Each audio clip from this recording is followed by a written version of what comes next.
My followers, how are you all? Good afternoon, good evening, possibly good morning, or depends on where you are in the world. Welcome back to another live stream. We've done it again, haven't we? We've beaten ourselves again, haven't we? For almost 30 years, we have had the talent, but unfortunately, we've been running on a broken foundation. United we stand, divided we fall.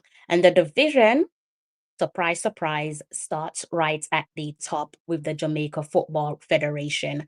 Tonight, we're going to be discussing a failed automatic FIFA Men's 2026 World Cup qualification. Get friendly with that comment section. I do not bite. Do get friendly with the comment section. Let me know your thoughts as I go along.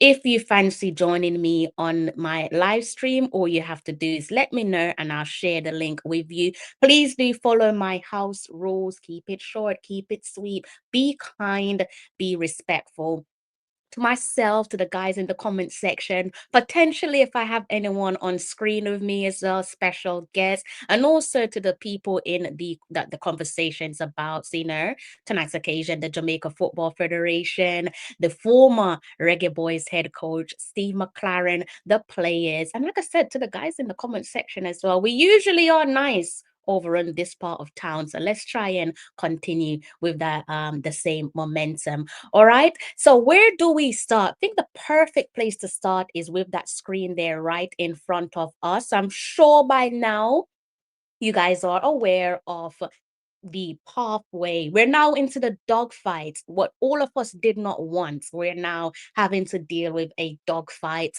And I'm sure the teams there in the intercontinental playoff, the subsequent intercontinental players, the final dance, last chance to grab a ticket to next summer's party, the biggest party taking place next summer, co-hosted by Mexico, USA, and Canada. Will the Reggae Boys finally do the necessary? Let me know in the comment section. So, in case you have been out and about, perhaps, just be waking up. You're probably trying to sleep off the nightmare of Tuesday nights. Yes, it's reality. It did happen.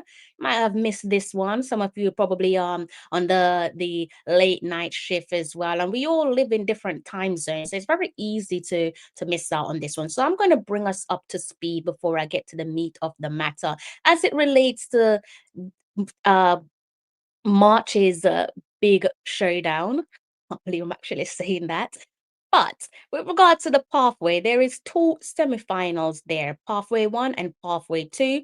Pathway one, this one will be a fixture there where New Caledonia will be taking on Jamaica. In pathway two, you have Bolivia and they will be taking on Suriname. Now, the winners of pathway one will take on Congo, DR, and the winners of pathway two will take on Iraq, respectively, in the final. And you know how it goes.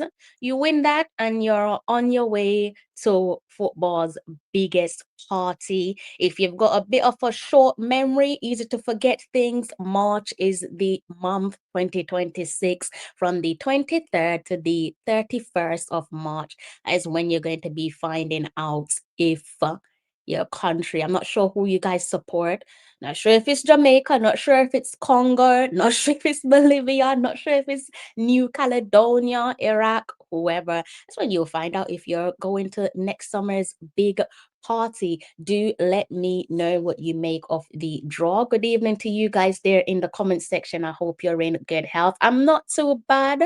I am all right. How are you? How are you doing? Good evening. Time understands.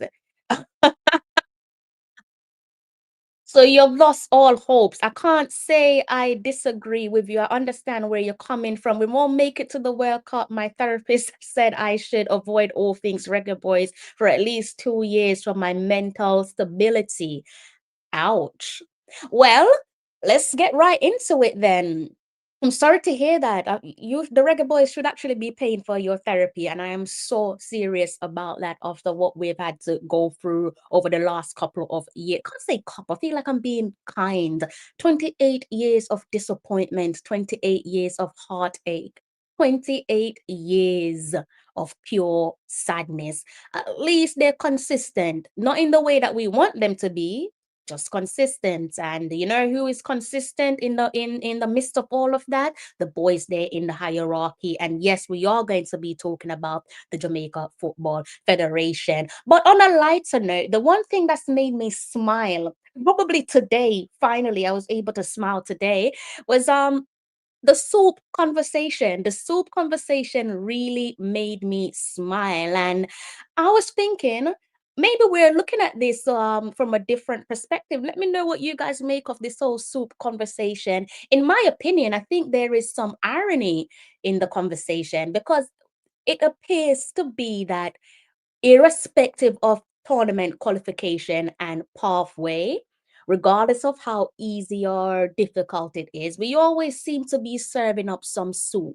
So Jamaica will beat Jamaica. Jamaica will cook Jamaica. And I think that is safe to say that's what's happened for the duration of our attempt to automatically qualify for next summer's World Cup. We are unfortunately a incredibly hospitable nation to visitors. Not hospitable to ourselves, but when it comes to visitors, we are hospitable. So going forward, we need football people working on all deliveries. I think one of the gripe when you look back on Tuesdays, there's plenty guys, but if I can pull one out of thin air, is when you look at the hosting, when it comes to us hosting football matches as the host nation, as was the case with the pivotal must-win match against Curaçao in Kingston, Jamaica, at the National Stadium. There is no way, unless I am completely wrong. And if I am wrong, you're terrible at your job. Nothing personal, but there is no way that a football person thought it was okay to have Curacao so close to the field. They could quite literally high five their nation if they wanted to. If they wanted to high five the blue wave, they could have done so. They most certainly could have done so, and that's not how you do it. They're supposed to be way, way back up there. They're supposed to be. They should be needing binoculars to see their boys play. But Jamaica, as I said, hospitable to visitors, hospitable to strangers. And as I said, going forward, we need football people working in football. Okay, just because you might have a business degree or business qualification, that doesn't necessarily mean that you should be working in football. We need football people working in football. Simply having a business qualification or a whether it's a certificate or a degree, that doesn't mean that you have a business working in the sport, especially if you don't understand football and the importance of the 12th man. I don't know who organized that. I don't know which team put that one together, but again, it comes down to the finer details when it comes to our delivery. So yes, we need football people working in football. Who would have thought that that would be the case? Yeah, does that one come as a shock? Perhaps not. And it does also go back to something that I said about a month ago. I think it post might have been post the Trinidad game, or perhaps not. I think it was actually no Curacao. I think it was Curaçao, where I did a live stream. At the closing of the live stream, I said that for us to paraphrase a couple of the things I touched on, for us to qualify for the World Cup automatically, we need to not beat ourselves. And unfortunately, we have done exactly what I predicted that we would do. So we have gone ahead, cooked ourselves, beaten ourselves, and now we have to do it an even harder way, because we all know that the intercontinental playoffs is going to be a dogfight, and they're going to be biting at our ankles. That is the last chance for players there to go ahead and make history for their nation. As I said, I caught the latter stages and the subsequent penalty shootout between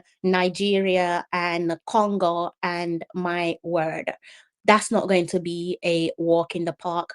Anything that involves playing at football's biggest stage shouldn't be seen as a walk in the park. Everyone has personal desires. They all people want to achieve what we should want to achieve, and they're going to be going all out. So I don't think that there's ever going to be a easy game in any World Cup qualifier, especially when we are who we are, so heavily disorganized. So yeah, there's not going to be no easy way to the World Cup. I'm trying to keep an eye on what you guys are saying there in the comment section before I continue with the rest of the show. You're saying here, it's sad and a disappointment. I have not long read an article with Steve on New York Times. I hope you checked it out. You are right on cue. You are absolutely right on cue. Yes, I did check that one out. And actually, we're going to go ahead and dive right into that one in a few. But before I do so, I think it's safe to say when it comes to, even the whole conversation around soup, whether it's in hindsight or pre the World Cup qualifiers, arguably now that that one is behind us in terms of automatic qualification, that is easily the easiest World Cup qualifying campaign. But with what's been reported, and I'm glad that Joseph in the comment section has Renelle Joseph in the comment section has touched on this one. Based on what's been reported in the New York Times, I think it's pretty much safe to say that McClaren was set up to fail. And much as what we're going to be talking about, it shouldn't come as a surprise. There's no shocks here. There's no exclusive, in my opinion, from that article. I just think that there's some reputable confirmation from what we all knew. It's different when it's coming from international media, because when it's coming from new media, i.e., YouTubers, it kind of people probably think, there is no credibility there, no matter who the YouTuber is. And more importantly, they kind of feel like, YouTubers being negative and trying to create something out of nothing, running with false narratives and so on. So it is different when it's coming from international media, and maybe this might be the kick up the backside that the JFF need, because one thing about Jamaicans, in a nutshell, we don't like to be embarrassed. We don't like shame. I don't know how many times they're going to be given a kick up the arse. I don't know how many times they're going to be left feeling embarrassed. Maybe this might be the turning point. Although I don't think you guys should go ahead and hold your breath, because you might just pass out, and 2026 is right around the corner. So, and, would you do that? I don't know why I'm hearing myself. My apologies. So what I'm going to do is I'm going to go ahead and touch on that article. I've decided that I'm not going to read it in its entirety. What I've decided though is I've gone through it, and I'm going to go ahead and pick out the most important takeaways, in my opinion, right? So in my opinion, it's the most important takeaways, which I will be speaking on with you guys. So I'm going to take my attention away from my main screen, which means I won't be able to see what you guys are saying in the comment section. So if you say something and you're waiting on my reaction, don't leave. I can't see you because I'm not able to do so. Okay, so I won't be long. I won't take too long. I just want to make sure that we're all on the same page here with regards to what was reported by the Athletic. And I will say before I get into it, let's go back and remind myself of the reporter's name, the journalist's name, because I think it's actually a well-written color piece. So Laurie Whitwell, that was a beautifully written color piece. I'm gonna dive into it and share the what I think is the most important takeaways from that article. All right, the same one that the comment is touching on the screen. So it says here, during his time with Jamaica, McClaren took on much more than team selection.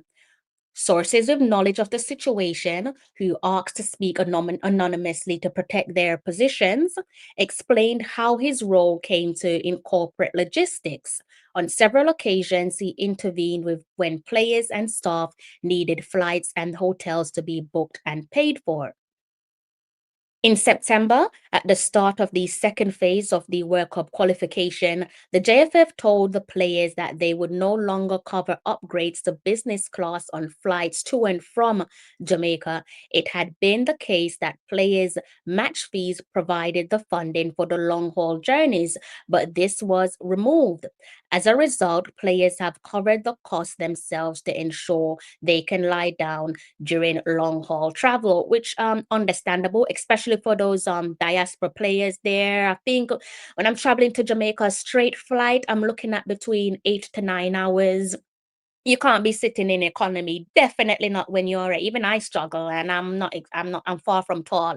These lads that play for us, they're about what, 6 foot something, and they're professional athletes. They're used to professional environments and a certain lifestyle, again, because it's the nature of the job. So it's understandable that they would put their hands in their pocket. It's unfair that they've had to do so, unprofessional, again, from the Jamaica Football Federation, but it is understandable. Continue with the rest of that article there. It also says, on one occasion, the JFF initially pushed back on Dujon Whisper Richards being called up as a late replacement for Damari Gray, who left October's camp injured. Richards eventually flew to join Jamaica in Curaçao a day before the game. Once his agent, Craig Butler, covered the cost of the flights, he eventually got the money back from the JFF. People close to the JFF say JFF staff lack the expertise to arrange visas and planned routes, sometimes picking multiple changes to reduce costs. Finance was also at the heart of Simpson, McClaren's former assistant, leaving in August. He was initially owed a salary by the JFF, which was only reimbursed once he had taken the call to join the US youth team setup. When McClaren requested that Richard Hartis, who McClaren had worked with at Manchester United for 2 years between 2022 and 2024, joined him for the World Cup qualifying camps as Simpson's replacement in a dual role as number two and goalkeeping coach. He was turned down by the governing body, so McClaren picked up the tab himself for Hartis' flights and hotel. Hartis has yet to receive a wage shot.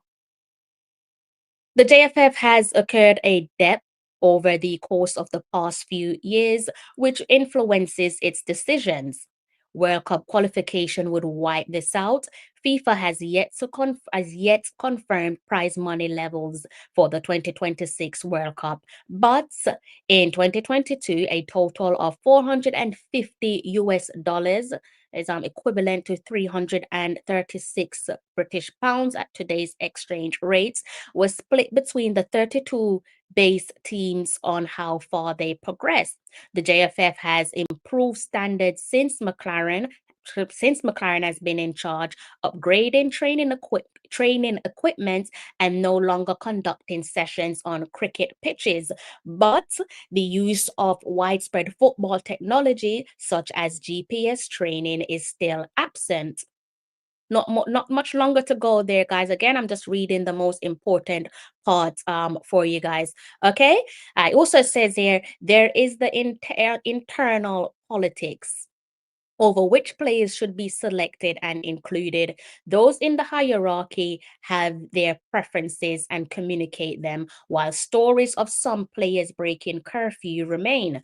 Ricardo Hepkins, a personal chef, took to Instagram on Tuesday after Tuesday's game to say he saw three players in Kingston's Raw Bar until 2 a.m. on Sunday night, hours before a 10 a.m. training session on Monday morning. The JFF did not dispute this when asked about it by The Athletic. Bringing together players born and raised in Jamaica with those who have been recruited after living all their lives abroad has been another challenge. McClaren was skeptical that the talent in the country was better than in Europe, but those close to the squad felt he could have untapped quality had he spent longer in Jamaica. McClaren tended to fly from his home in Yorkshire a few days before camp started. Those I should say, my apologies, these various spinning plates are why former head coach Jaime Halgrimson warned McClaren that he would not last 2 months in charge when the pair shared a phone call last summer. Many in Jamaica feel they should have qualified above Curaçao, who, led by former Netherlands head coach Dick Advocate, tap extensively into the Dutch football system. They are a nation of 185,000 people. Jamaica's population is around 15 times bigger. But McClaren's side toiled during Tuesday's game. We all know how this one went. So, what I'm going to do is segue again to the most important part of the article. In my opinion, it's what I see as the most important and relevant takeaway. Donald Oliver, a journalist for the Jamaica Observer, told the Athletic, there is frustration among those who observe the football that he picks the team based on brand names as opposed to the boys who we think would run hard, work, push a little bit more endeavor. Jamaica are casual by nature, but not necessarily with their football. They want the speed shown when they're playing the game. And I don't think that's difficult to argue against. I will go ahead and share my opinion on what's been read to you guys. So I'll be with you in a short few. All right. So I'm going to scroll on again to the meat of the matter relevant to the main part of the show. It also says here, if I scroll down, Oliver, who has won awards for his work and has visited the areas affected by Hurricane Melissa, thought McClaren visiting the sites affected might have created a bond that meant in testing moments during the Curaçao game, fans would have stayed with him. McClaren did inquire about assisting those affected by the time the storm hit the camp, but by the time the storm hitting and the camp starting, it was too tight, meaning he did not go. So what I'm going to do is just stick a pin in it. I miss you guys in the comment section. I'm gonna go back and see if I can check on you guys there in the comment section. Might seem that I'm leaving you guys in the dark. Definitely not doing so. So let's go ahead and pick up a couple of the before I do, sir. Just send someone a message.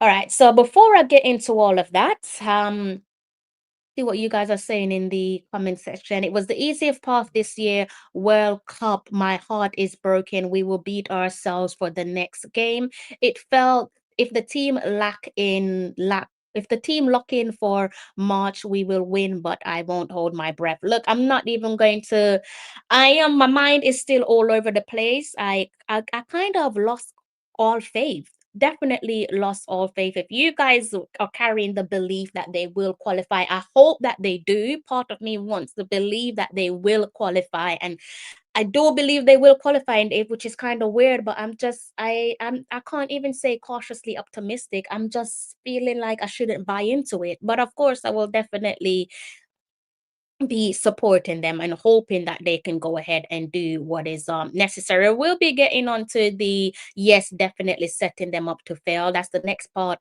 of the conversation that I will segue into. You're saying here that yes, definitely set up to fail. How many can the first team be able to play before the playoff? How many matches? I think you're asking how many matches can the first team play before. I haven't checked the football. That's a great question. I haven't checked the football calendar to find out how many games they can play before the big showdown. The ankle biter is what I'm calling it. New Caledonia. That's an ankle biter, and the game against Democratic Republic of Congo. If we do make it that far, that one there is going to be a steel cage match. So there's a lot to look forward to. If he was and if and other coaches are set up for failure, why are we participating in the World Cup? I kind of feel like you guys have gone through my notes because you're telling me, you're basically saying everything that I went through in terms of gathering my thoughts and also reading the articles. This is like maybe the third comment. So that's good though. That's a positive sign. So again, we are in 2025, right? And I'm about to bring on my special guest in a few, but we're in 2025 and we're talking about issues from yesteryear, which is unfortunately still present. In 2025, we're talking about flight issues, visa problems, players, their representative, and the coach having to dip into their own pockets because the Jamaica Football Federation can't be asked to do their job. It is so unprofessional, yet not surprising. It doesn't shock anyone. It's just like, whoa, we're not taken aback. We know what you guys are all about. And we all know football is a team sport, and with that being said, quite obviously, we all have to play our part. But for us to get to the promised land and to achieve the deliverables, it all starts from the top. Leadership, passion, commitment, professionalism, all of that starts from the hierarchy. So what I really want to know with the Jamaica Football Federation, I'd love to be a fly on the wall. What is the thought process behind hiring coaches without then wanting to sincerely back them? Because you cannot taste success without equality. And equality, I think we all know, is largely ineffective without equity. So if you're not going to be giving the coaches the appropriate tools to do their job, walk away. Walk away because you're wasting everyone's time. You're wasting everyone's time. It's not really making much sense. It's not really making any sense when I think about it. It's not making any sense. Again, it doesn't come as a surprise, but again, it definitely doesn't make any sense. Mike Majestic, you're saying the mentality needs to change from the top. A reset is needed. A reset is needed, except I don't think we're ever going to get a reset.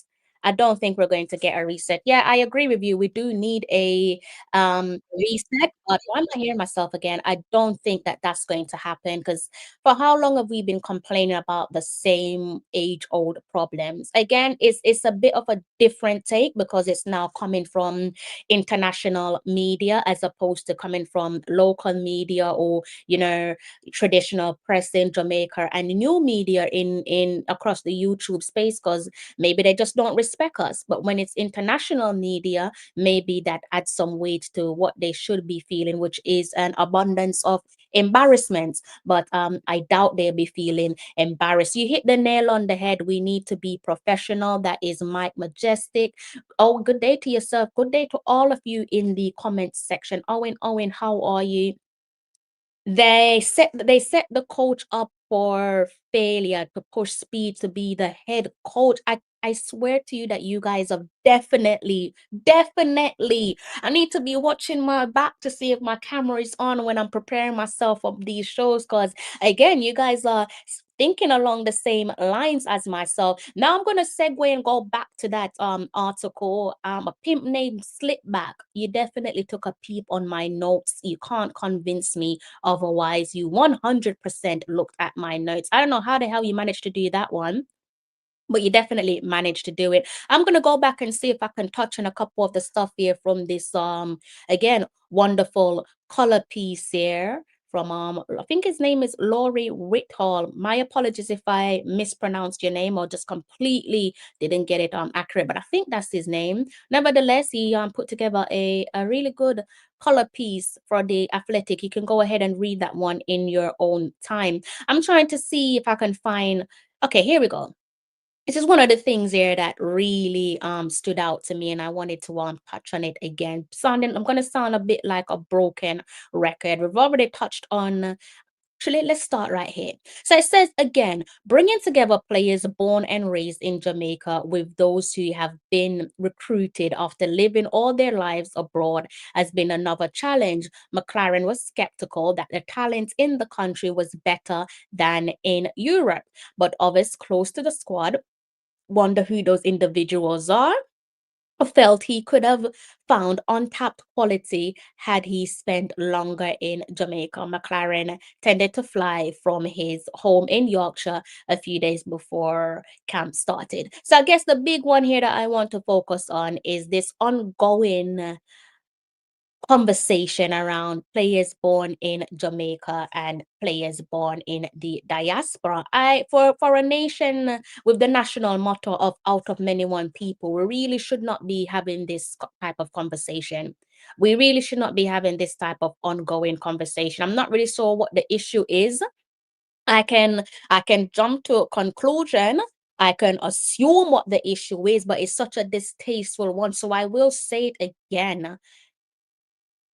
We need diaspora born players. We are nothing without diaspora born players. Like who do some of you think you are? Because I can't say we. Who do some of you think you are? You're never too good for diaspora born players. Look at Curaçao. Look at other countries across the globe who have to tap into their diaspora players and they're now reaping the benefits. They're now seeing the long-term gratification. Look, you don't even have to look at other countries. Look at our own country. Look at where football is concerned. Look at our female counterparts. Look at the Reggae girls. Reggae girls would not have qualified for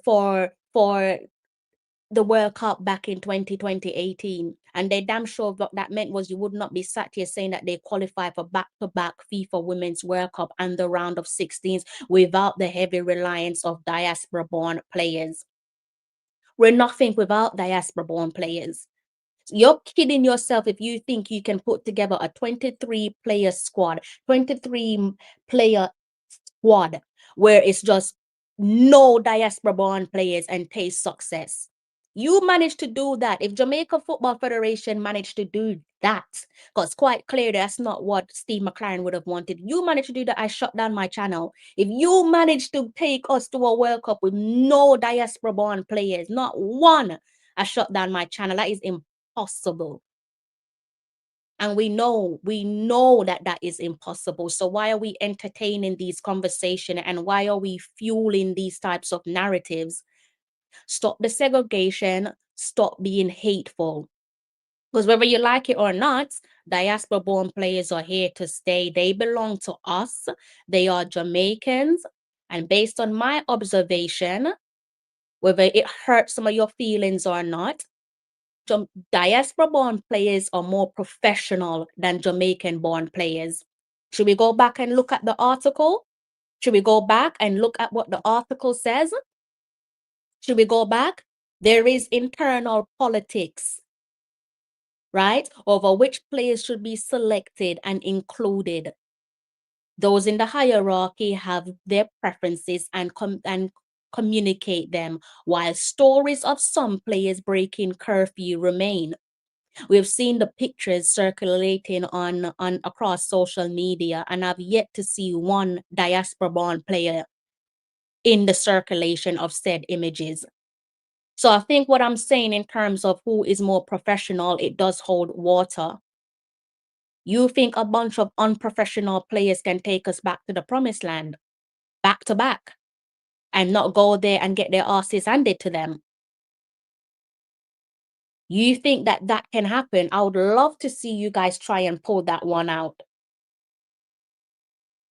I would love to see you guys try and pull that one out. Yeah, it's not achievable, so I'm not sure why we're entertaining it. It is virtually not achievable. If you guys disagree with me, let me know in the comment section. But this hatred that you guys have, and it does come from a sinister perspective. You don't mean well.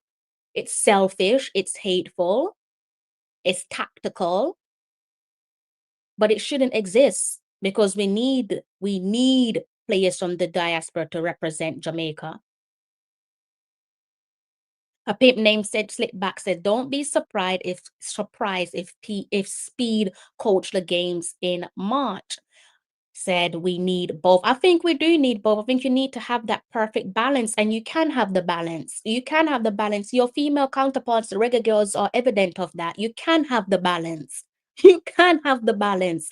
It doesn't have to be a case of only doing it one way. It doesn't have to be a case of we're only going to play Jamaican born players or we're only going to play players from the diaspora. You can quite literally have both. You can have both. But again, I've been watching Jamaica Reggae Boyz play for a very long time now, and every time you hear about curfew and partying, it's always Jamaican born players. When you hear about players fighting each other in camp, very rarely, as I said earlier on in the day, in the morning show over on Elite Sports, big ups to the landlord and the edit boss, I don't recall ever hearing two Jamaican born players going at it. That's not to say I want you to fist each other up, but I usually hear Jamaican born versus diaspora born. And it does make me wonder, why is that? The forest says, I have kids born in America and no boy can't stop them from perform for Jamaica. You tell them again, loud and clear. Yes, they are more professional than Jamaican born players, and that is one of my problem with local players. Giant Entertainment 876, big up yourself, lack of discipline. And that was another thing that I touched on a while back. I touched on the whole lack of discipline, whether there is a lack of discipline for or a team. And that wasn't about lack of discipline for Jamaican born players or lack of discipline for players born in the diaspora. It was just an opinion that I was sharing with you guys, that I reckon we might have an issue there pertaining to a lack of discipline. We need the best talent. All right, let us see if my special guest is able to join us. I think he had a couple issues there with his internet, but let us see. The Reason Boss, how are you, sir? How you doing? Give thanks, Crystal. Good night. Views and subscribe to Talawa TV. The reason boss in the building. Think he's having a bit of an internet issue. All right, Sir Rich, if you can hear me, I think you might have to try your mobile data. I don't know if you can hear me. Let me try and give you a call. I think you might have to try your mobile data. I'm gonna try and give Sir Rich a call. All right, guys, just hang with me. Let's see if I can get through to him. See, because he's now frozen backstage. I'm having a look at him, but he's frozen. So let's see if I can get through to him and ask him to use his mobile data. Let's try that again. Yeah, he's completely gone. A black screen is what we're looking at. So hopefully he's able to sort that one out. Right. Let me see if I can give him a call quickly. Um, Let me see if I can get through to him. Just doing a quick little phone call. All right, guys. So just bear with me. So he's back. Let's see. Still nothing. Am I the only one that's seen an empty screen? Can you guys see a black screen, or is it just me? When I bring up Sir Rich, there's a black screen. Let me know if that's what you guys are seeing. All right. I'm seeing a black screen. I'm hoping that he can hear me and he could just switch to mobile data only. I think that's his internet that's giving issues. Hopefully he's able to sort that one out. I'm not sure if you have touched on this before. Um no, I haven't. I touched on it vaguely. Vaguely. I think it was myself and the edit boss that touched on it very vaguely. So I'm not gone at it in depth. But I'm glad that you brought up the situation there pertaining to Haiti and the fact that he's never been to Haiti, and Haiti have spent this entire World Cup qualification playing away from home because there's no international flights going to Haiti. And still Haiti managed to use the societal issues there, warfare going on home soil. And I'm assuming they use that as motivation to take their team back to the promised land. Whereas our boys, the ones who we're supposed to believe have the biggest of heart, the biggest of determination because they are local bred, they are born on the island, they're supposed to be the ones to take us back to the promised land. That wasn't the case. That was not the case. So again, this whole conversation here about diaspora born players, I think it needs to stop. It needs to stop because you're not doing yourselves no favor. Whatever it is you're trying to achieve, you don't mean well for Jamaica. You definitely don't mean well for Jamaica. I'm going back to that article again. I'm going to bring up some of the stuff there that Donald said in the article from his quotes. If I can go ahead and find it, that is, let's see, it was Donald Oliver. Let's see what he said. I think he was talking about the hurricane, right? So to go over that again, he said it says here, Oliver, who has won awards for his work, has visited the areas affected by Hurricane Melissa, thought McClaren visiting the sites affected might have created a bond that meant in testing moments during the Curaçao game, fans would have stayed with him. McClaren did not inquire about assisting those. Sorry, McLaren did, my apologies, did inquire about assisting those affected areas, but the time between the storm hitting and camp starting was tight, meaning he didn't go. So I do agree with Donald Oliver. I think he should have visited the sites there impacted by Hurricane Melissa, and I think that should have been a priority. I understand a tight schedule, but again, that for me was his last sincere opportunity, final chance to truly connect with the people, and who knows that should have, could have, would have. Obviously, that's probably means nothing now because reality is what it is. But who knows, that could have potentially worked in his favor and subsequently the team's favor as well. I think in that instance, the Jamaica Football Federation should have put that on his to-do list as in non-negotiable. We're going to find a way to take you to the impacted sites, because I think that was important. We're talking about society here, we're talking about the need to uplift a nation, so they should have made it possible to find a way to take him to the impacted sites. And as they for me, there's really and truly no excuse. It's kind of 50% for McClaren, 50 for Jamaica. The reason given in terms of the tight schedule for me is just, it's a little bit too weak. It's a weak excuse, because you know what they say, people make time for what they want to make time for. Essentially, that's always the case. People will always tell you people make time for what they want to make time for. I don't know if you guys caught up with McClaren's Resignation. That was the post-match press conference. He obviously made the decision there that he would be walking away from the job. I'm almost certain that you guys have all gone ahead and listened to that one already, right? I should think that there's no need for me to play that one, but do let me know in the comment section if you need me to play the I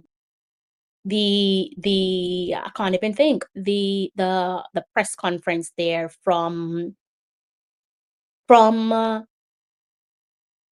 Steve McClaren. Just had my brain just struggled to think there. Instead, what I'm going to do is just stick with the information on screen, and I think it's probably better just for the flow of the show there to go ahead and just talk about some of these stuff there that McClaren said with the prepared statement at the post-match press conference, right? So let's just go ahead and look at a couple of the comments there from McClaren, and I'm going to share my opinion on those comments there and what I make of it. And be interesting to hear if you guys think differently to myself. All right, let's go ahead. Again, this one here taken from The Athletic.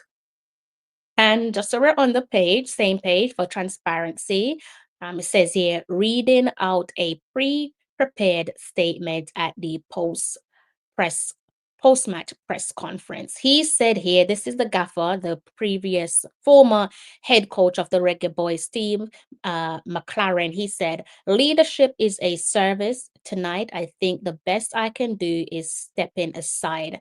They will succeed in March. Thank you, Jamaica. It has been an honor. One love to you all. Tonight, we're falling short in our goal to qualify. It is a responsibility of the leader, myself, to step forward, take accountability, and make decisions in the best interest of the team for them to go far. After a deep reflection and honest assessment of where we are, where we need to go, I have decided to step down as the head coach of the Jamaica national team. That's what he said. Right now, two things can coexist. I think in this instance, definitely two things can most certainly coexist with regards to, we can all agree that, again, based on what we knew, even before, the athletics article, we've been following our country for a very long time, for years, decades. We know how the Jamaica Football Federation run, and the two can coexist. We can say there that it was a poor appointment. We could also further that by saying you didn't give him the tools to deliver his job, and you can look at that article there from from the Athletic to support that argument. But with regards to McClaren's post-match press conference, again, where he announced his resignation, to me, in my opinion, that resignation there was an insult to injury. I think McClaren knew that he was not the man for the job, right? In my opinion, he knew he was not the man for the job. We knew he wasn't the man for the job just by looking at the Gold Cup alone. So if he wholeheartedly cared about Jamaica, because that is what the resignation post-match conference is suggesting, right? And also what we're now learning from the Athletic article, my thing is, why didn't he walk sooner? Why didn't he walk sooner? But based on my observation, and this is just my opinion, not a fact, I think that it would have been humiliating to know that he failed to qualify his nation, England, in the 2008 Euros qualifiers. Almost 20 years on, he has failed to qualify little Jamaica, a Caribbean country, or in the end, exposed, in my opinion, arrogance and complacency. And I think that, again, based on my observation, I believe that a sacking from the Jamaica Football Federation would have cut deeper than a automatic failure to qualify the nation to the World Cup. And I think a sacking from the JFF would have bruised his credibility as a man and also as a head coach, hence walking away at the final whistle. Because if he sincerely wanted what was best for the country, wanted what was best for Jamaica, he should have walked away after the closing of his failed Gold Cup campaign. Why wait until the World Cup qualifiers where you must know from the get-go that you are not the man for this job? Why wait? So that resignation there, I think, is distasteful. I just think you could not, again, stand. You can't live with yourself a little Jamaica to sack you, because that is a bigger humiliation than you failing to automatically qualify us to next summer's FIFA Men's World Cup. Let me know what you guys make of his resignation and also the timing of his resignation. He had more than enough time, in my opinion, to walk away. More than enough time to walk away. And I think the Gold Cup exit, where he unfortunately created history, the wrong side of history for himself and the Reggae Boyz, perfect opportunity to say that he is done and he's going to be going on to maybe bigger and better things elsewhere. But he chose to stick around and try and achieve something that was not achievable. Don't ask me why he chose to do that, because maybe only McClaren can answer that one. But nevertheless, that is what he chose to do. Right. And there's some quotes here from again, some other quotes there from McClaren. Also, from the current Jamaica Football Federation president, Michael Ricketts, it says here, despite the kind words, I'm talking about the press conference from McClaren. It says here, President of the Jamaica Football Federation, Michael Ricketts, was blunt in his assessment. He said, "To say I'm disappointed is an understatement. We gave Jaime Halgrimson, then we engaged Jaime Halgrimson, then he left. We thought Steve McClaren would have been a good replacement. It has turned out that he has not been such a good replacement. We are supremely disappointed," he said. Well, what do you expect? What do you expect when you don't give a man the tools to do his job?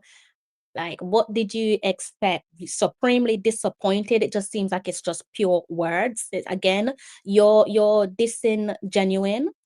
You're not being sincere.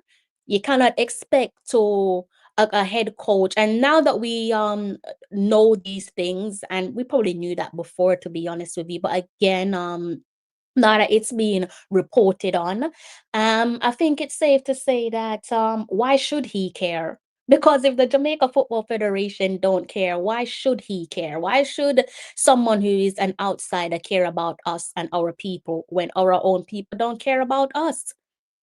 Also says here, taken from the article with regards to Michael Ricketts, he says, "We will reorganize. We have a good second bite of the cherry."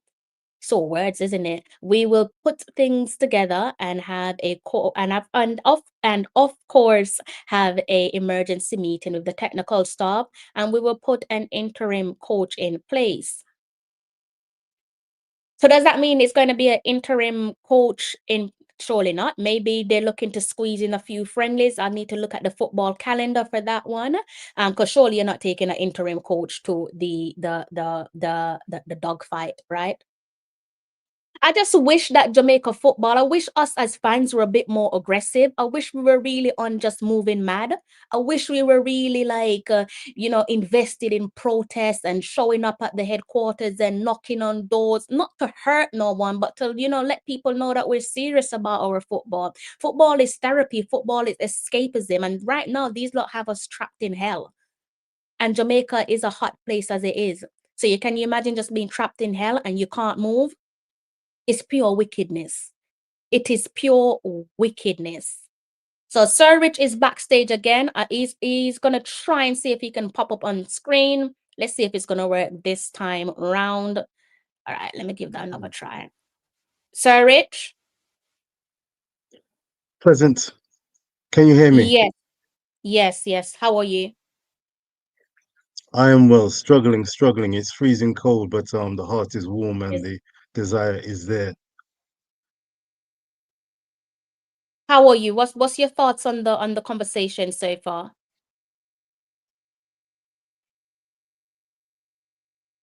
Jamaica, the Reggae Boys, as far as the Reason Boss is concerned, has always had, as long as I can remember, challenges and opportunities.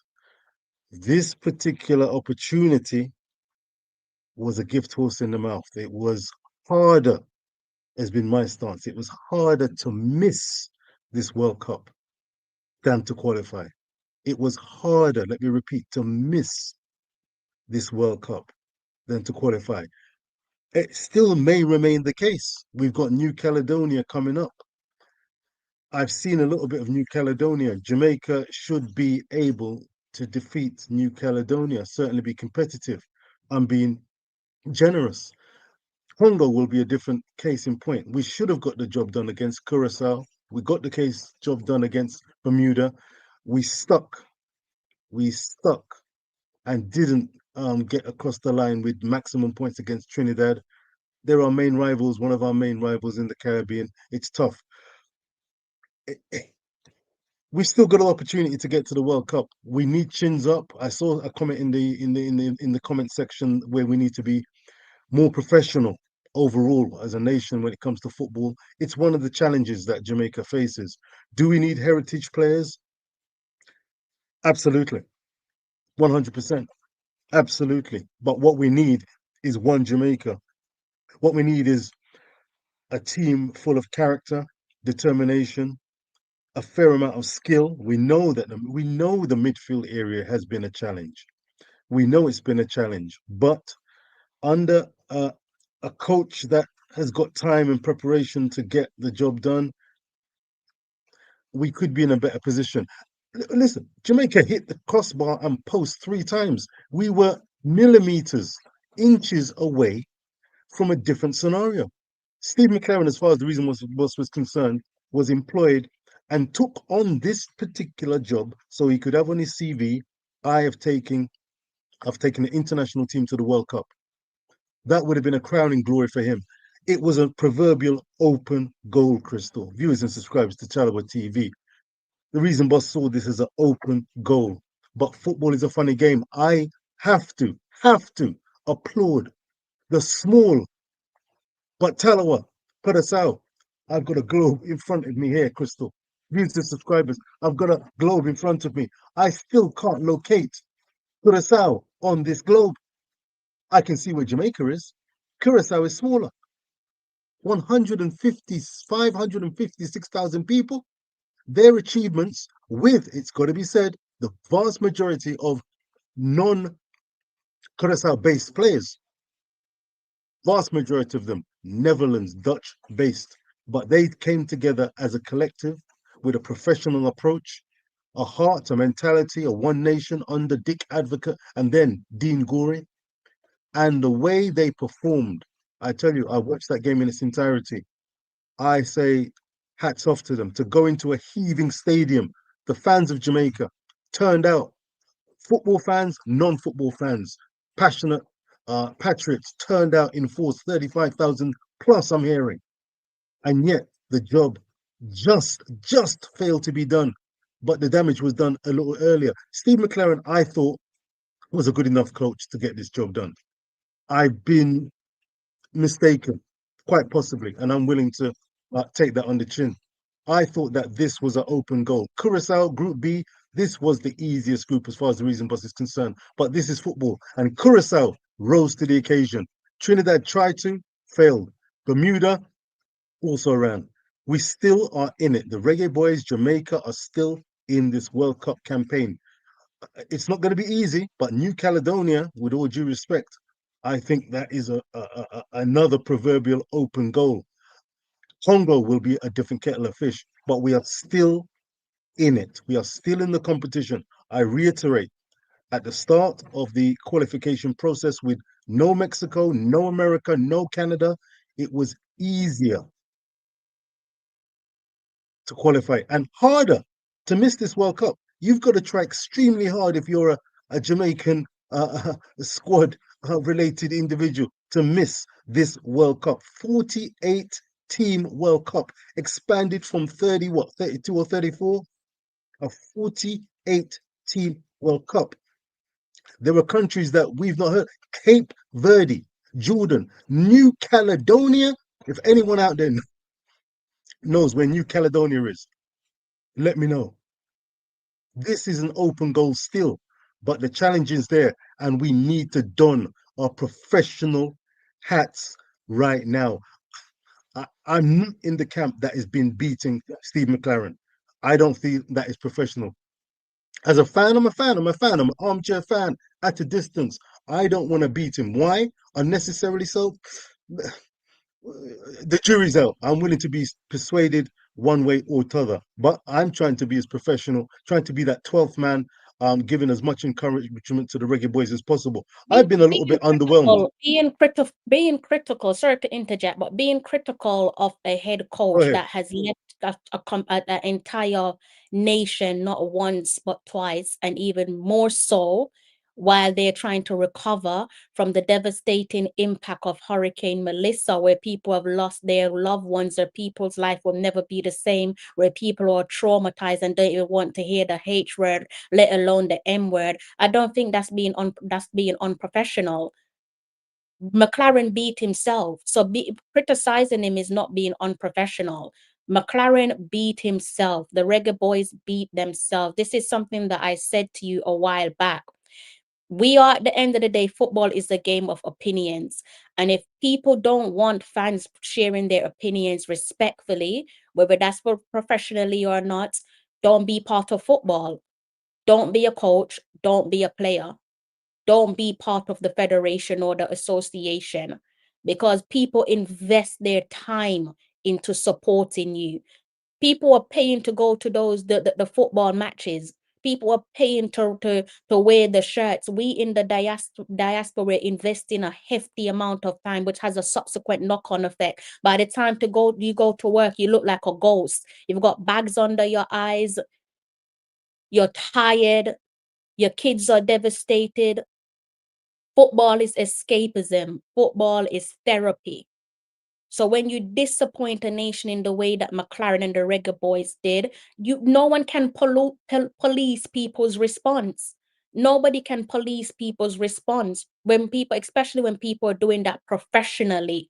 So whether or not you're not on course with beating McClaren, that's fine, but that does not mean the rest of us cannot be critical of his poor handling and his failed attempt to take us back to the promised land when everyone and their granny was saying it's a soup group.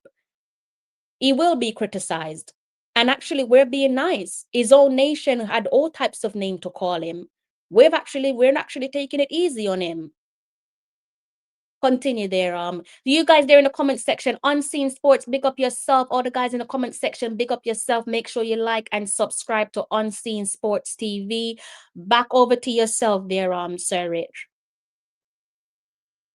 Thank you, Crystal. I think you hit one particular word which I subscribe to. That word is professional. No problem in criticism. Absolutely. It's a harsh world. It's a competitive world. In football, there are passions stirring, bubbling below and above the surface. When it comes to a Steve McClaren, I mean, I could cost him so and blah blah blah. Professionally, as I said, his impact on the Reggae Boyz has been underwhelming. I've not. I mean, the fact that he actually resigned is an interesting thing and a testimony. He's holding his hands up, and I'm fascinated to No, hear he's your view not. and No, viewers and he's not, subscribers. Sir Rich. Of No, he's not, Sir Rich. He's being a coward. He's being a coward. oh, He's not holding oh, his hand up. uh I've oh. already given my opinion on why I think he did his resignation. Do you wholeheartedly believe that Steve McClaren believed that he could take Jamaica to the World Cup after what we've seen from him, especially in the Gold Cup? He's not holding his hands up. In my opinion, it would have bruised him as a man and as a head coach, destroy his credibility as a man and as a head coach if little Jamaica turned around and sacked him. And that is why he walked. Didn't hold it. Should have held his hand up when he failed to qualify us for the knockout round of the Gold Cup. That's when he should have been a man and hold his hand up. Not when we've Can I had our push back? asses handed to us twice by Curaçao. That draw felt like a defeat. This man set us up against Trinidad and Tobago away from home in a game that should have been a 6-pointer and was happy with a draw. We should never feel that it's acceptable to draw against no rivals of ours. We don't do friendlies when it comes to football. A friendly is not even a friendly. There's nothing to smirk about. So he did not hold his hands up. He took a coward approach. He took a coward approach. Many times we see people hurt people, and rather than going and doing the time, what do? They take themselves out. That's what he has done. He took himself out, in my opinion. Respect to your opinion, Crystal. Respect. Whose hand do you think? We're just talking. We're just shooting the breeze, but constructively. Whose hand do you think was on the proverbial wheel? Ole Gunnar Solskjaer behind the wheel at Man United one time. Whose hands was on the wheel when it comes to selection, team tactics, motivation, ultimate responsibility? Well, go ahead. I can't answer that one. If anyone wants to jump on the live stream and answer that one for me, I can't answer that. I don't know what goes on in the four walls of the Jamaica Football Federation. I really don't. I can only go with what the article is said to us in black and white, again from the reputable The Athletic. But people cannot keep on throwing piss in our face and try to police our response. And I'm not even talking about Sir Rich. I'm just talking about just in general. Because these guys, time and time again, the federation hurt us, the players hurt us, and they expect us to sit here and be a stone. Football is driven on emotions. The fans show more emotions than the federation, than the gaffer, than the players. People are devastated by this, but by what feels like a loss. It's devastating. Listen, I'm Like checking it's just such a horrendous feeling. Continue. checking the comments section. Owen 6988. Big up yourself, Owen. Long time no here. Respect to each and every time. Hope you're well. Uh, Yes, his stick a pin in comments it, Sir interesting Rich. Stick a as pin in to it, Mr. Rich. One moment. will do. Owen. Yes, you're right. Big ups to the Reggae Boys and Girls Supporters Club, because those lads quite literally stick their hands into their pockets and send fans to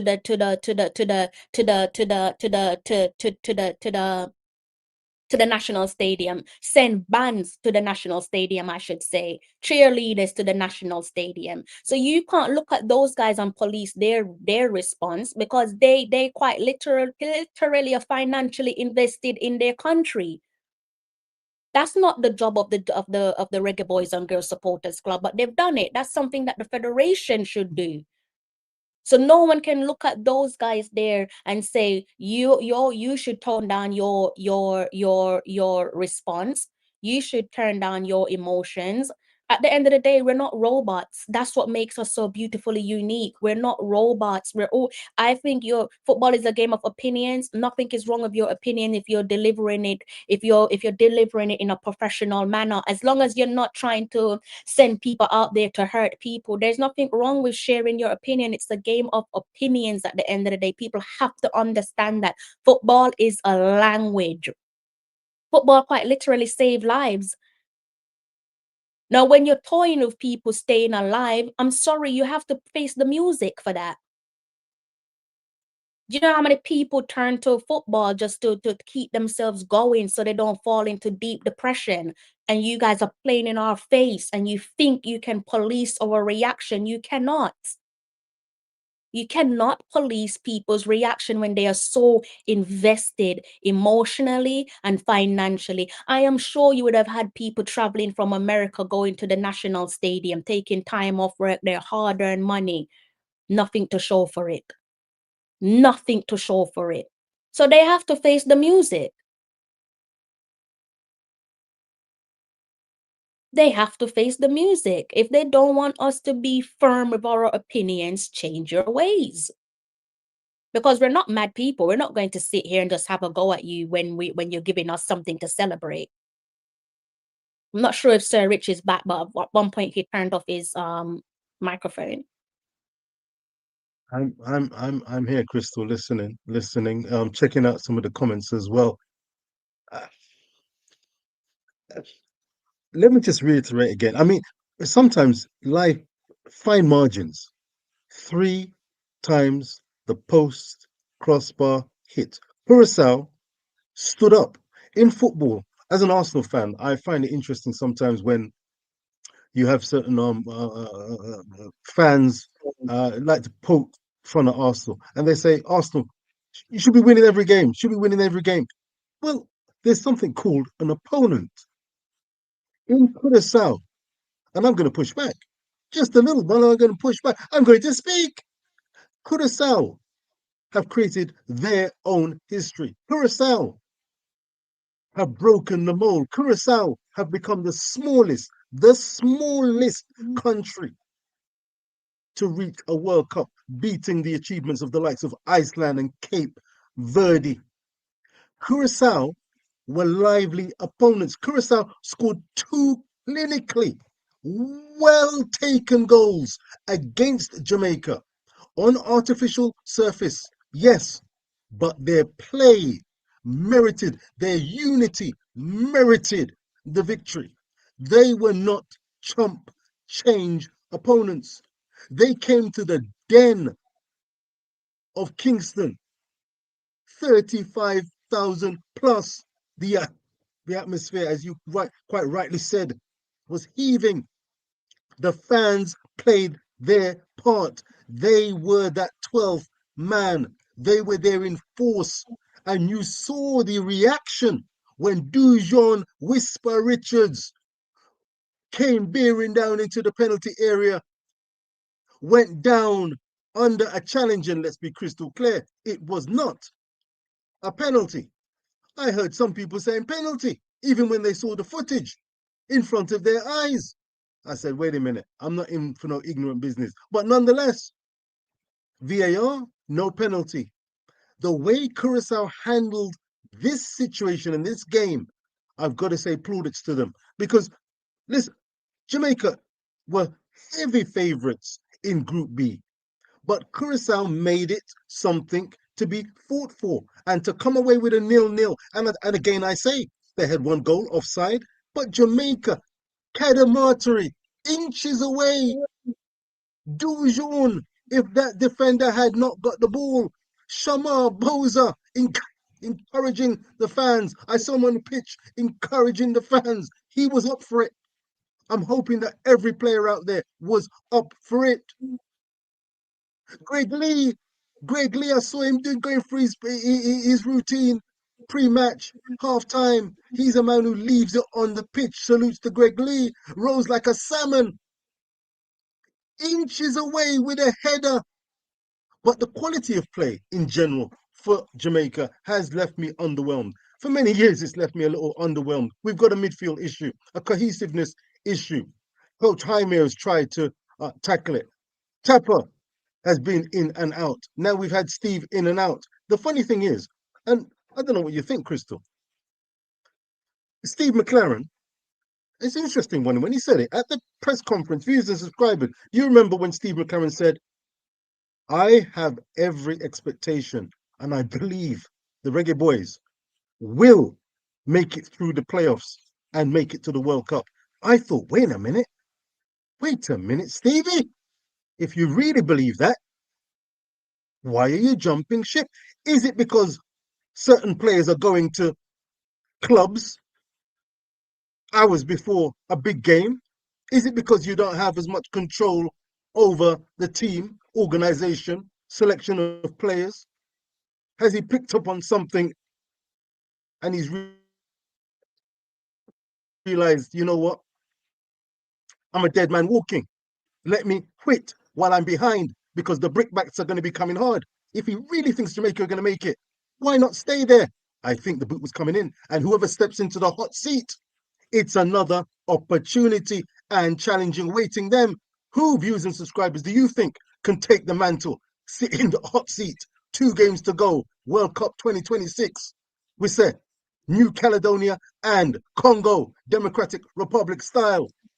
Who is ready to take this on? Jamaica is still in it. But Steve, he did his level best. It wasn't quite good enough. We move onwards. We move forward. Speak. The thing is, Surridge, I think most certainly from my followers and other platforms that I've tuned into, I think it's safe to say, even on across social media, I don't see Jamaica football fans taking anything away from what Curacao did against us. No one is taking nothing away from Curacao. Curacao deserve to be at the World Cup. You cannot take anything away from them. You can't take whatever they achieve. They deserve their achievements. For the smallest nation to qualify for a FIFA Men's World Cup, their first ever FIFA Men's World Cup qualification, and they deserve it. No one is against what they achieve or even begrudge them, if we're being honest with us. But it comes back to us. It comes back to us. When I was listening to the pre-match press conference, one of the journalists there, I love the question that was asked pertaining to complacency.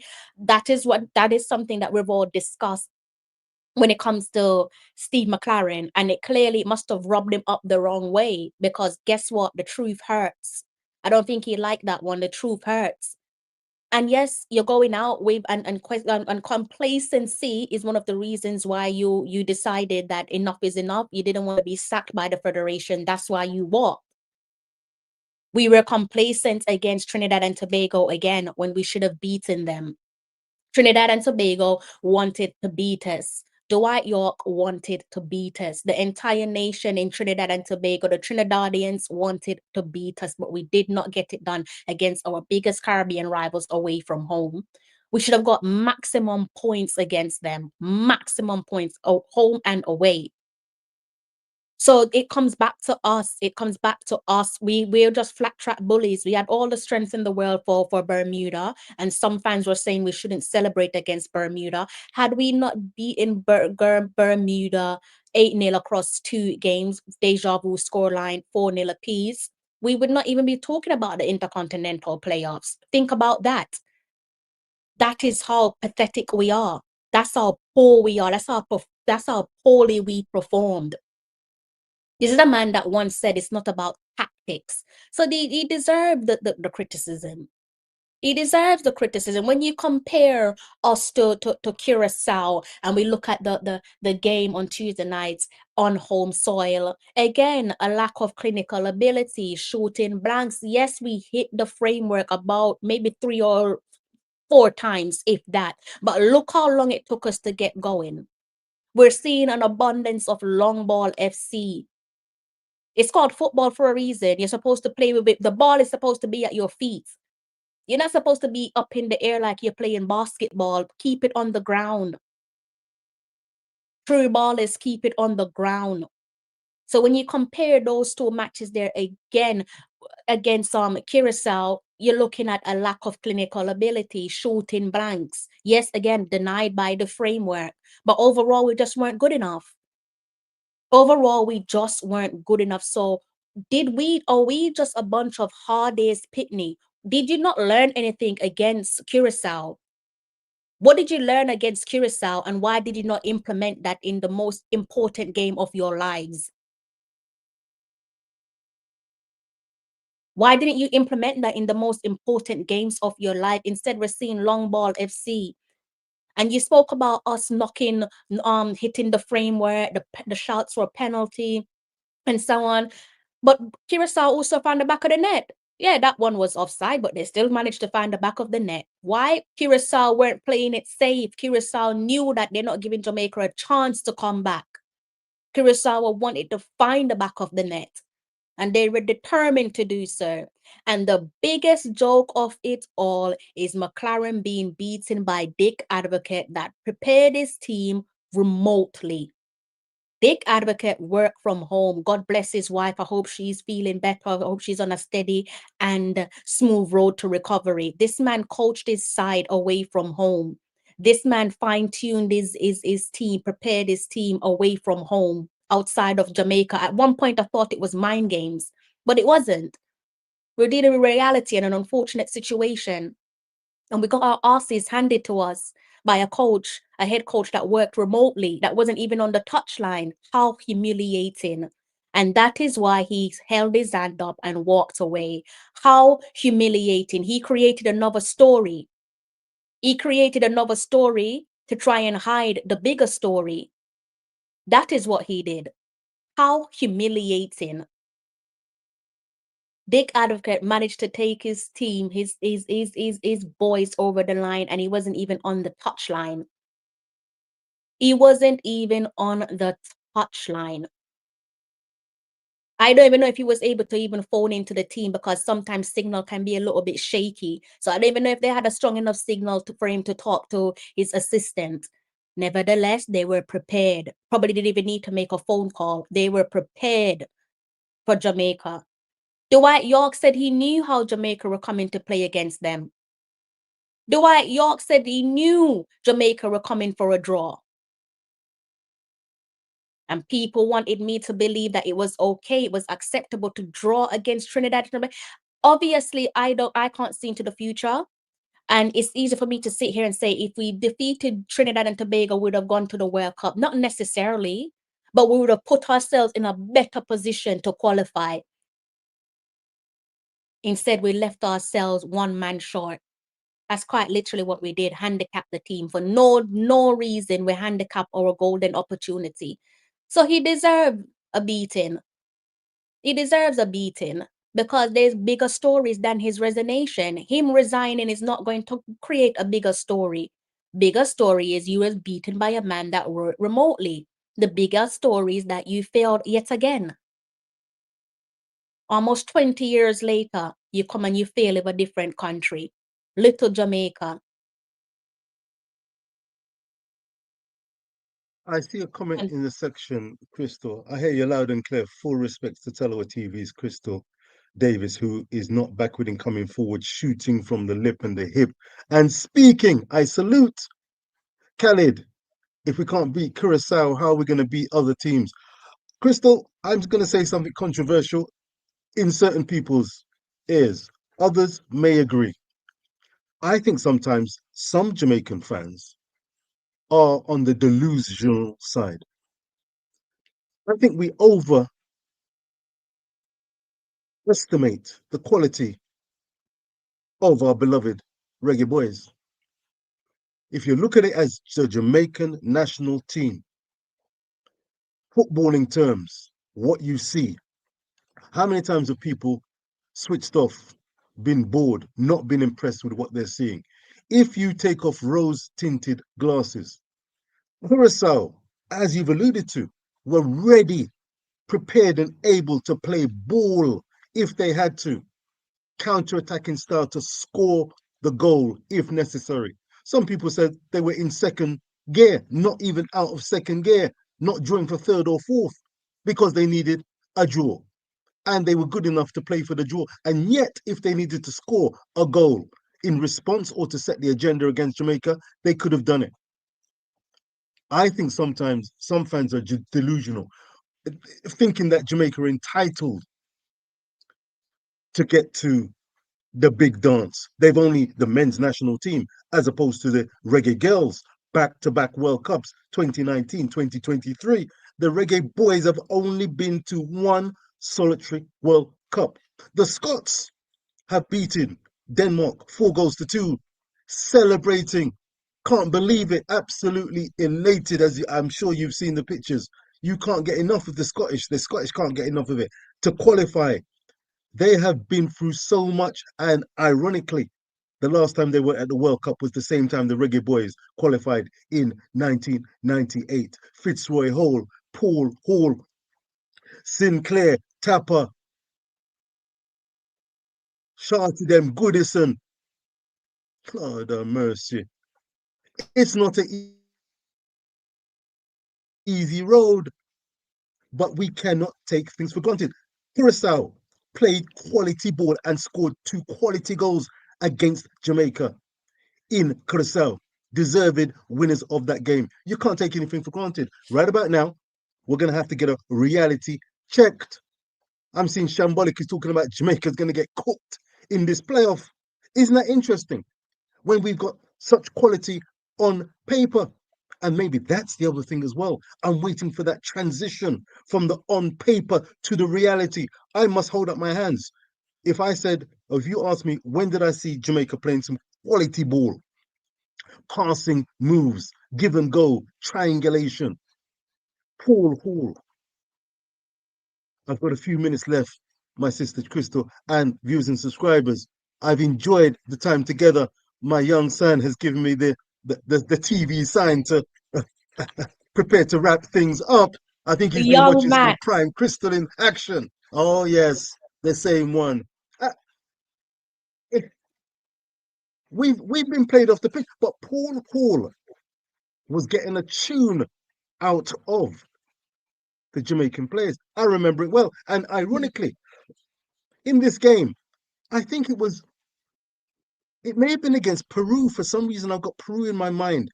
They actually got beaten, well beaten in that game, but the football that he had the players playing, and this was not a, a roster full of heritage players, overseas based players, but the tune he was getting showed me the importance of a manager and the impact a manager can make. As you know, I am a Seleção Brazilian fan, as well as a Reggae Boys fan, as well as an Arsenal fan.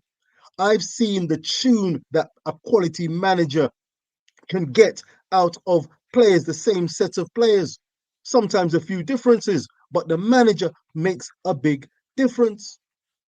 Dorival Jr. couldn't quite get the tune, and yet the players sometimes made the difference themselves on the pitch, defeating the likes of England, drawing 3 goals apiece against Spain, top teams, and yet Dorival was not that man. Menezes, Diniz for Brazil, managers that were not up to it. Now they've got Carlo Ancelotti getting what seems to be a tune out of the Seleção, the Brazilian national team, being prepared to make hard decisions, including some players, leaving out some players, sending messages to the likes of Neymar Jr. You are a star player, but you need to be fit, physically fit, if you want to join the team. Get yourself fit and we can talk. We no one doubts your skill. Making decision, Carlo Ancelotti again. I'm not going to be selecting Anthony, previously of Manchester United, now of Real Betis. I don't care how well he's playing. He's just not in my squad. I want a tight knit bunch of players. I'm looking for that coach, that manager for the Reggae Boyz that can get a tune from the players. I must say, my heart sank, Crystal. I was shaking my head and praying, tell me in us and a cert God, when I heard players still not being named, but you got an indication of who these players may be, out and about, party in.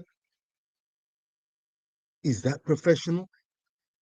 The fans turn out looking for 115% performances from the players. Is this the best way of preparation? Did Steve have his hand on the tiller? The likes of Rudolph Spiel, were they aware of this? If so, did they have any impact? What are the players themselves? What the heck were they thinking? Had they had a chance to speak? Or did their movements speak volumes for their dedication to the cause? Were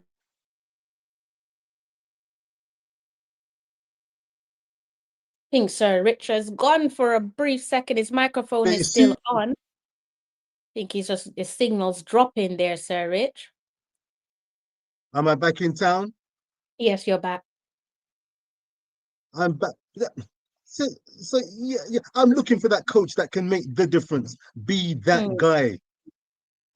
My heart sunk when I heard that these players were caught in a bar. I thought, what's going on? Why did Maybe, your as I heart said, they sink took it though? for granted.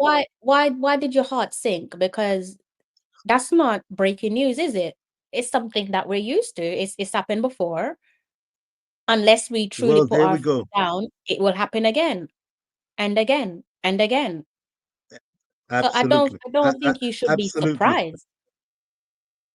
I was a little disappointed to hear. Now, of course, is this an excuse easily available, easy at hand to pick up on, or, as I said, did the players themselves, they're professional, allegedly, supposedly, they know what's at stake, and these players took this decision again. Maybe they felt, come game day, they had their shoes on, they had their socks on, they had the jersey on, stood up to the national anthem, so they're And ready to win the game. One solitary goal was all it required. sorry, My it's lord, it's not it's easy. it's It's it's, not easy. it's, No shortcuts in football, No shortcuts. it's not possible. Yeah, unless you're Ronaldinho, the GOAT, where you can go and party the night before and then show up for Barcelona Oh, Mario. and handle business, it's not working. And we all saw how Ronaldinho's career came to an end. I think the argument was probably be put on the table for me, the GOAT, but he should have played for much longer had he done things differently. So even in the end, it caught up with Ronaldinho. You are not the GOAT to be trying that. You are not the GOAT to be trying that. And for me, yes, you don't want to make a knee-jerk reaction. But if this is a case, the article there in the Athletic playlist states XYZ. So for me, I would have just sent you home. I would have just told you to just go home. Just go home. You can't be serious. You can't be part of training. You can't be part of training. You gotta stop letting players play in your face. You cannot be part of training. Go home. Go home. So somewhere in these contracts, since you don't know how to behave, let it be part of the contract. You go out and you piss around and you breach curfew, that's a 10-game suspension. Might say that it's harsh. It won't be harsh if you fall in line. That's a 10-game suspension. Now, depending on your age, that probably means you never play for your country again, but that's on you.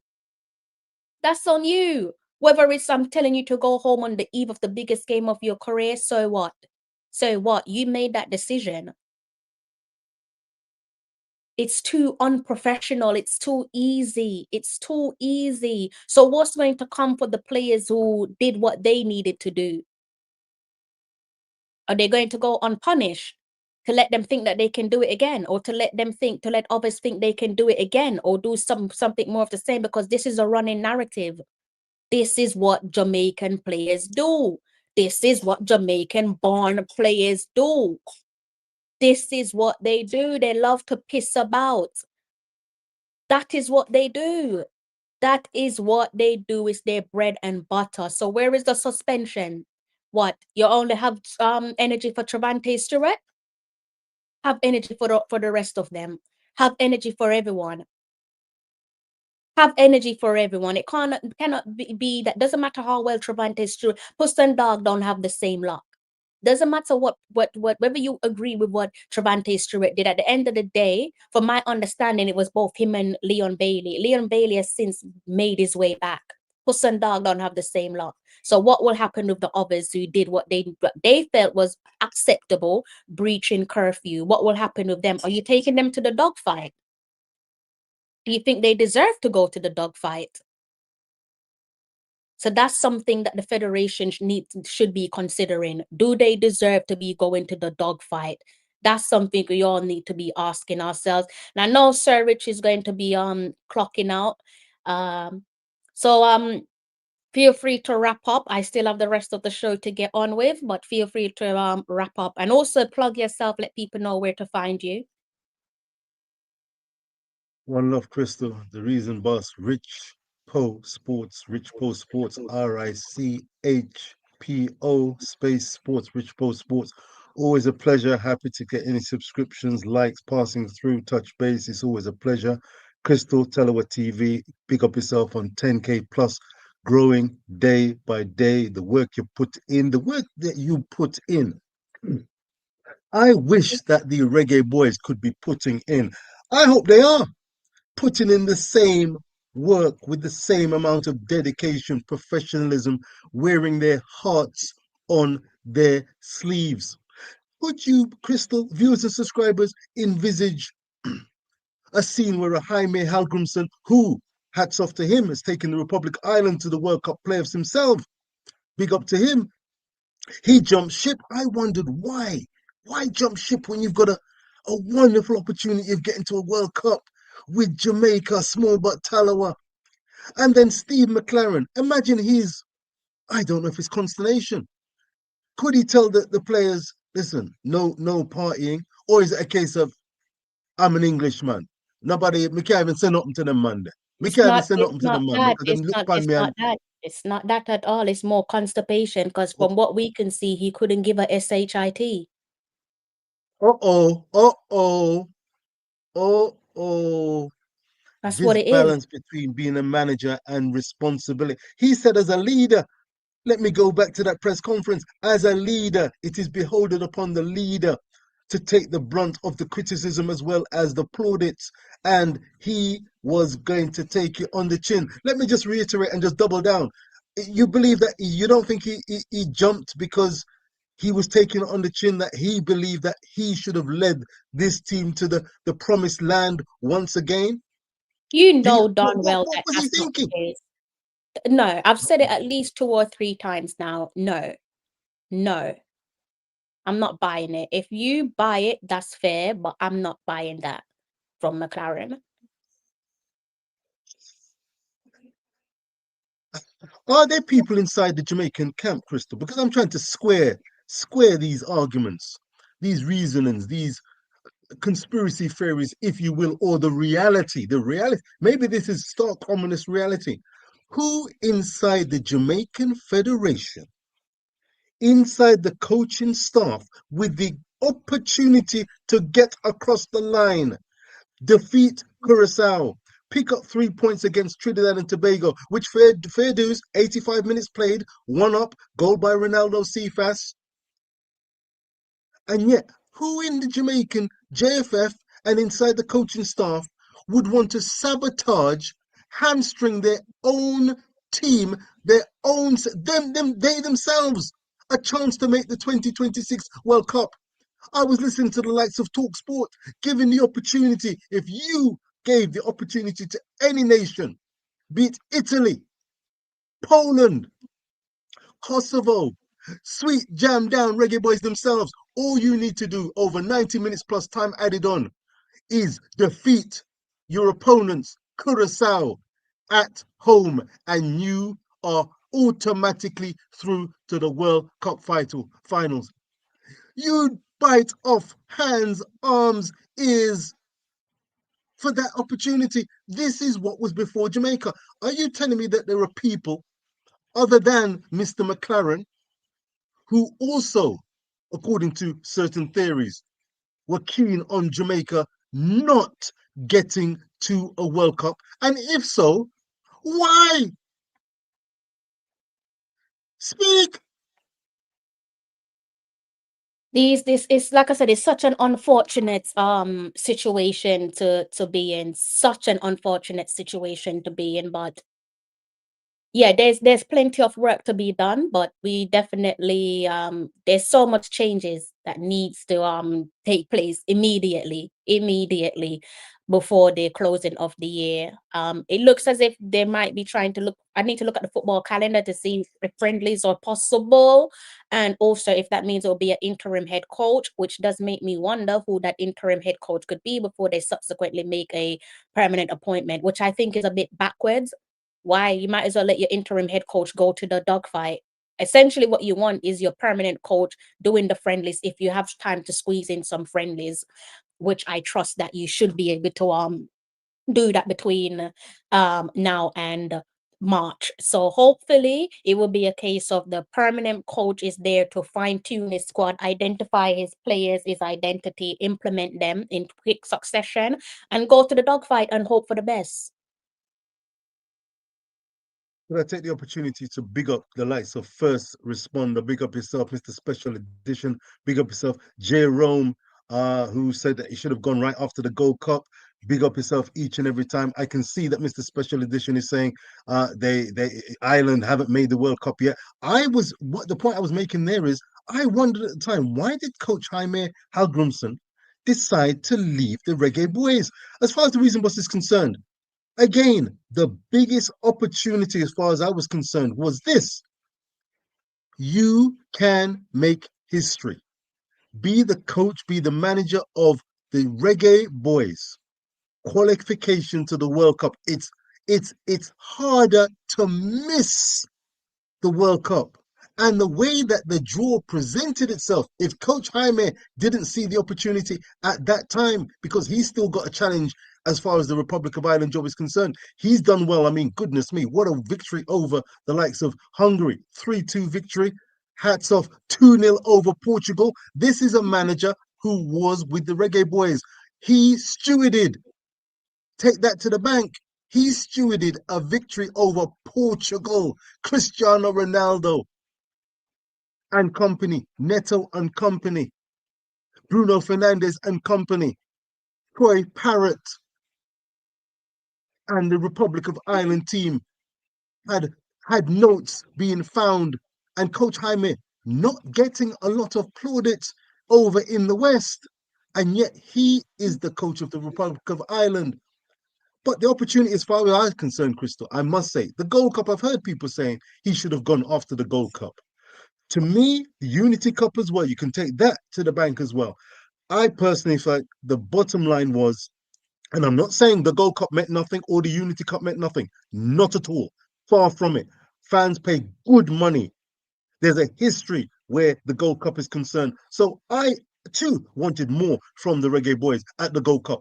I was a little disappointed, but the ultimate goal was qualification to the big party where we are right now, 20th of November. 2025, Jamaica are still in it. I want to have energy, commitment, belief. The Reggae Boys can still get to this World Cup. And I tell you what, I give credit if they can still get there. It's still in there. It's up for grabs. The likes of Wales, Italy, big nation like Italy in the playoffs. They are not through yet.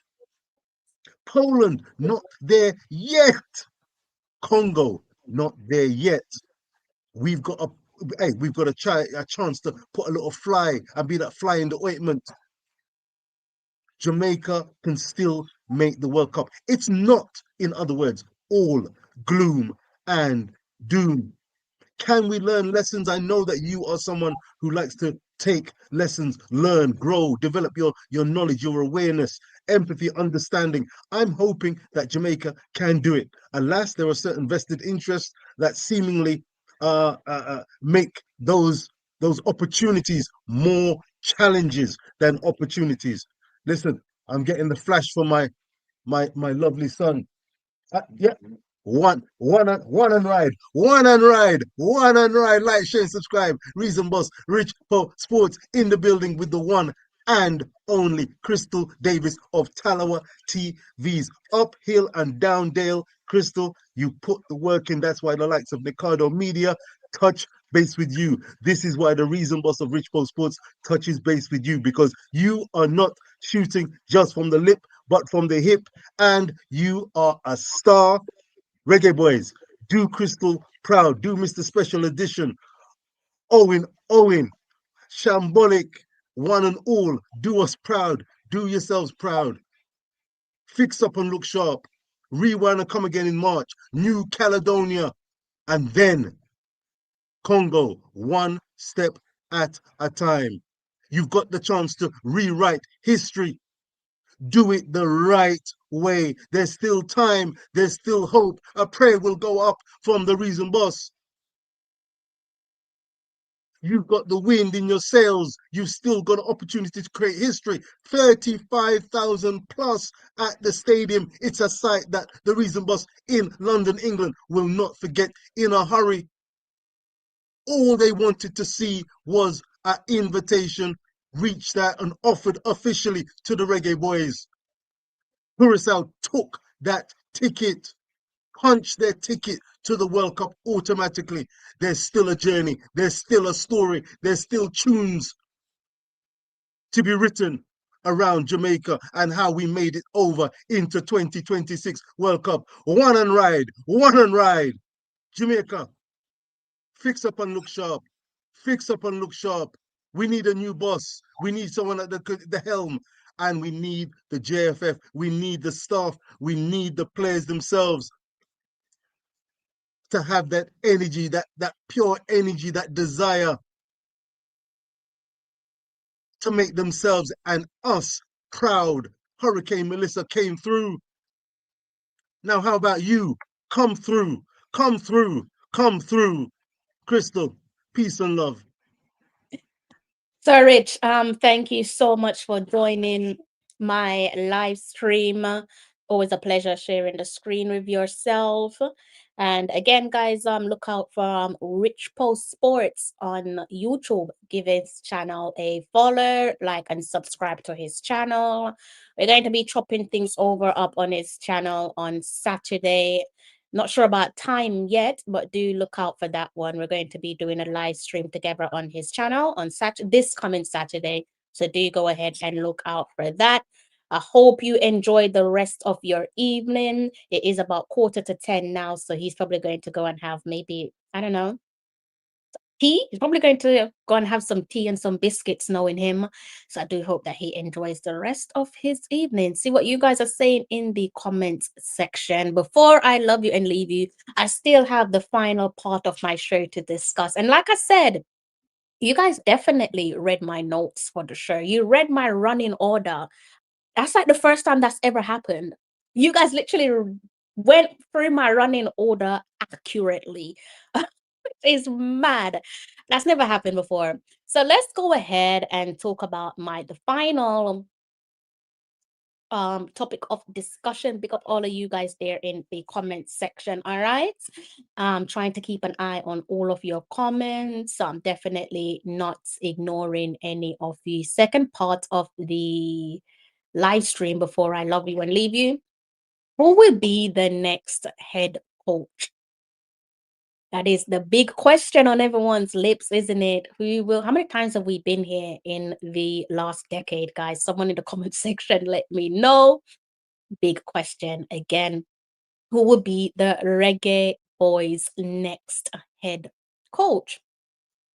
Probably will be a familiar face. Should we dive right into this one? I reckon it's might be a familiar face. He is ready if given the license to do so. Although I should think, given that he is the man that hires and fires, he could just give himself the license, couldn't he? That is Mr. Rudolph Speed. Headline does read for itself. Speed ready to serve as Reggae Boyz head coach. Says he's a nationalist. Scroll down and see the rest of that article here.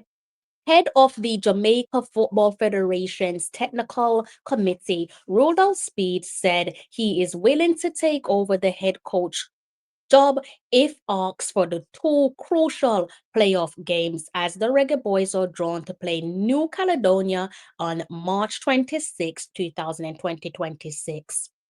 Now we know why that is, so I don't need to read certain parts of the article. I just need to read the most important takeaway. It does say here, Speed, who heads the committee that hired McClaren, then served as his advisor, was asked by Our Today if he is willing to take up the vacant head coach position. Speed stated, I am what you call a nationalist. Anything my country needs, I am available.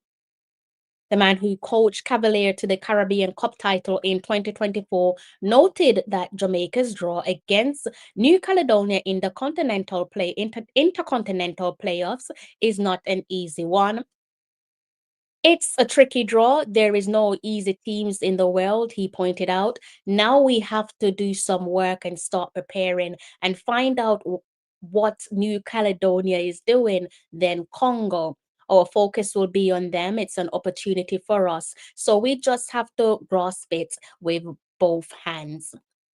Continued there by saying, we have learned some lessons from the 6 games we played. These 2 matches will be played away, so there is no home advantage.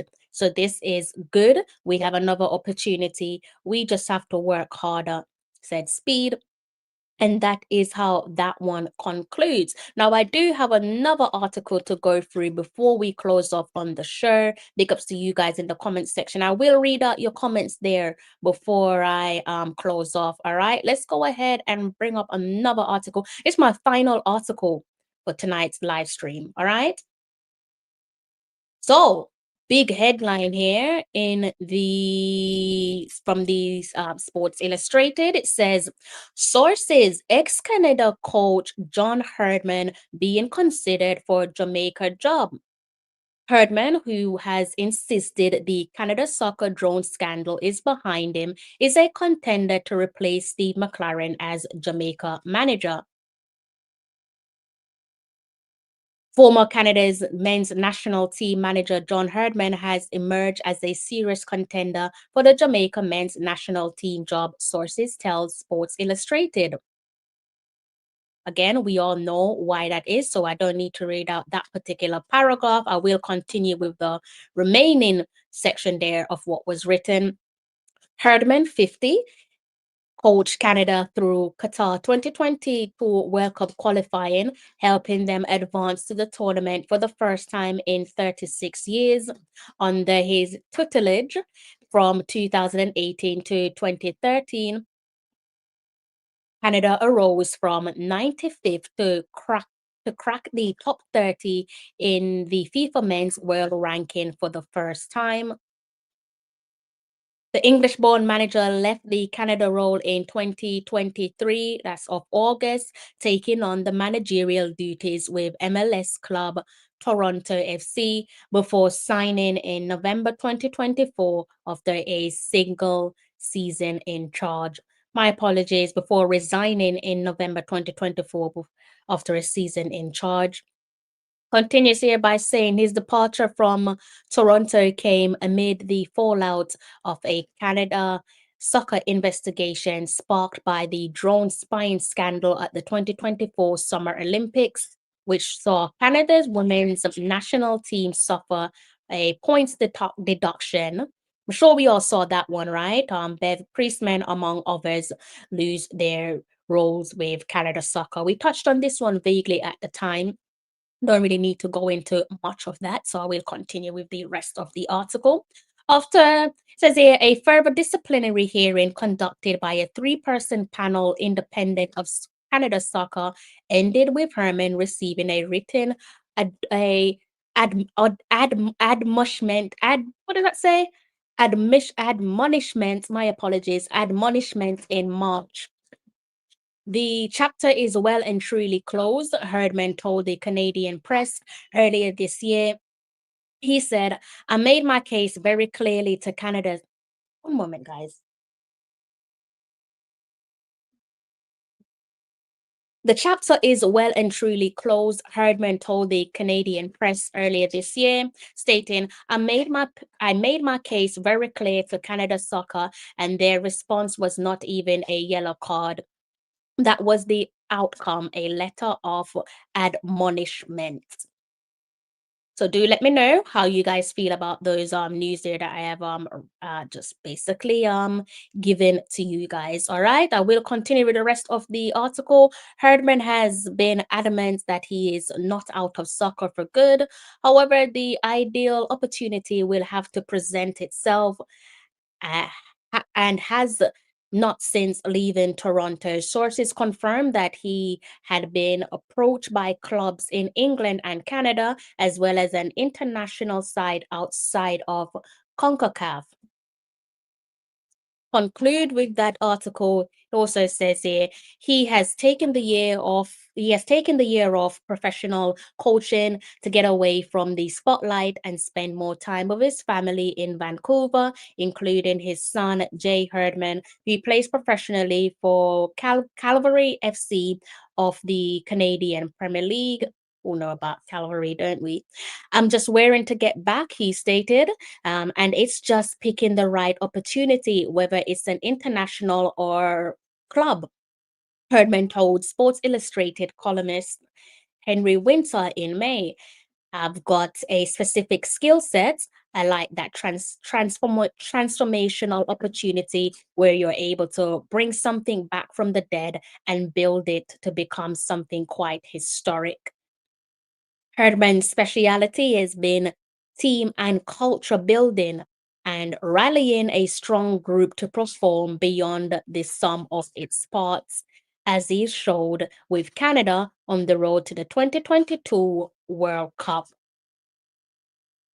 Should the Jamaica job come to fruition, he would likely not be required to live in the country, so live in Jamaica, a situation similar to that of the current Canada's men's manager, Jesse March, who lives in Italy. And it's clear that the parameters of success with Jamaica's role are to qualify via the playoffs. To say I'm disappointed is an understatement. We engage with the current Republic of Ireland's manager Jaime Hallgrimsson. Then he left. We saw Steve McClaren. We thought Steve McClaren would have been a good replacement. It has turned out that it was not such a good replacement. We are so supremely disappointed. Those are the words there again to reiterate of Michael Ricketts, the president of the Jamaica Football Federation. So, how are you guys feeling after that? Who is your choice for the vacant head coach position? Is it your good friend, Mr. Rudolph Speed? Can he put himself in the driving seat and take Jamaica back to the promised land? Or do you fancy taking your chances on the ex-Canada manager, John Herdman? Let me know in the comments section. All right. Of course, we're gonna have continue this conversation on other live stream. It's quite obvious, isn't it? But I think that's the perfect note to end on. Now, let me see what you guys are saying there in the comment section. See if you guys have stated anything there. I remember buying a balloon as a child and trying to get the big yellow one, and 30 years later, I'm still trying until I stop. That's some countries didn't have don't have a fight anymore. We still have a fight in this. That's a positive way of looking at that. I like that. And if we didn't know, this was his plan all along. Jerome, I can only assume who you're referring to. So Speed Sabotage our chance to be the coach of the Reggae Boyz. Your words, not mine. I don't know him. Herdman did wonders with Canada. Is a very good option, says Jerome 8764. Okay. Herdman will not tolerate JFF stupidity, says Cornflakes 8892. Hero, where have you been? I haven't seen you in a while. Herdman will give us balance in the squad. Seem like you guys don't mind Herdman coming on board. Herman can take us to the World Cup with this squad, but JFF is going to frustrate him. No to speed at every level. You don't like speed, do you? Not a fan of Rudolph Speed? Patrick, good day, Patrick. Anyone who goes to work with these people will fail. Jamaica already play like Cavaliers, so no to speed, no to long ball football. You're not a fan of long ball football? I think we should let go of the older players over 28 and work with the younger players who are hungry. Yeah, I think you still need the balance though, right? I think you still need the balance. You always need balance. Yes, the younger generation will allow you to build towards long-term gratification, which we need. Hopefully, if we get our house in order, it should pay dividends for subsequent World Cup qualification cycles to come. But I think, yeah, I think at the closing of the World Cup, hopefully we qualify in March.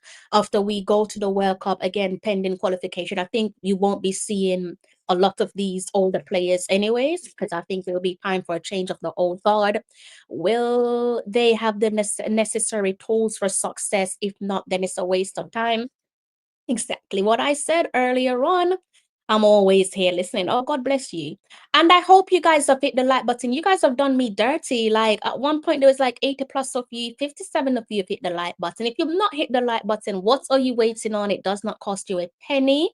Go ahead and hit that like button, please. And thank you. Age is not the problem. Definitely not the problem at all. We've got an abundance of problems. I don't think age is one of them. What's my time? My time is bang on 10 o'clock. I do think you guys are going to be spoiled for choices later on. I think a couple of the lads are going to be going live in the next hour or so. So do keep your eyes peeled on their channels. The usual suspects, I think, are going live. I think the landlord will be going live. Maybe if not now, then in the next hour. And I think you already know who have you covered for the late night special early in the morning for myself. I think that's going to be Ball Pre TV. Frankie probably will go live as well round about this time or maybe in the next few hours to come. So you do have you know the usual suspects who go live at what time, and so yeah, just keep your eyes peeled. Trying to look to see if anyone is live at the moment. My I hate this thing that's YouTube done this whole little upgrade, and it's so confusing to find my subscribers, the guys that I subscribe to. Okay, so Cranky's got us. I was right. He's going live in about 2 hours and 15 minutes. There's another late night special. So yeah, I was right. The three usual suspects are usually live around about that time. All right. So Thank you, guys. If you have any questions, throw them my way. I can probably spare you a few minutes before I have to love you and leave you. Why are Jamaicans up in arms? Aren't most of them Argentine and Brazilian fans? Ouch, Rocky Hill. Who you throwing rocks at? It's always Jamaica first, though, isn't it? Spanish coach is all you want, Remain. All right. Nick, Nick, 2 games, 2 wins. That's what it comes down to. Sounds similar, doesn't it? We should have done 2 games, 2 wins against Trinidad and Tobago and Curaçao and wouldn't be in this mess. But it is what it is. JFF need to let the coach do their job and pick the players he needs for his squad. They need to align equality with equity. You can't just hire a coach and not give them the tools to do the job. You want them to maximize the potential at their disposal. You've got to give them the tools. You've got to give them the tools. That is how it works. That's the nature of the job. I am thinking of going back to trying to think. I'm thinking of going back to doing Sunday shows, except those Sunday shows will be for my members only channel. So if you've not joined the members only channel, cast your eyes at the top of the pinned comment, click on that and join my members only channel. I'm looking to make it a bit more personal though. I want it to be personal. I want it to be a laid back. It will be way more laid back than this. All right. So join me in my members channel. I mean, I don't care whether you're white, black, pink, brown, orange. I'll take any coach irrespective of their skin color. The skin color isn't the issue. It's the quality of the coach and also not giving them the tools to do the job. I think that is the issue, not the color of their skin. I am Trinidadian and Jamaica has my full support. Big ups to Trinidad, big ups to all the Trinidadian. Make sure you keep Dwight York, a man for the future. Let's be honest, we won't qualify.